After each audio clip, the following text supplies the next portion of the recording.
ওর সাথে আমি অনেক সময় কাটাইছি, মেলা দিনের সম্পর্ক আমাদের। এখনো কইতেছে ও মানে বিয়ে করবো না, ওর ভাই চাই মেলা যৌতুক। তাই বলে তুই নিজেরা শেষ করে দিবি, আত্মহত্যা করবি?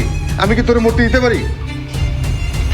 ঠিক আছে, আমি ওর ভাইয়ের লগে কথা কমু। ওর ভাই লগে কথা কব মানে?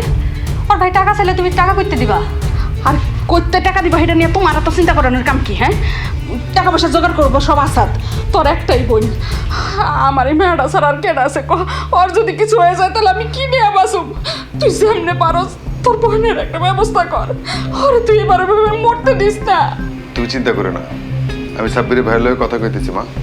আরে সাব্বিরের ভাই যে টাকা চাইবো, তুমি যে ওরে টাকা দিবা সেটা কইতে দিবা? একবার ভাইবা দেখছো? সেটা আমার বিষয়, তুমি এটা নিয়ে চিন্তা করো না। হ্যাঁ বাবা, তুই ঠিক কথাই কইছ।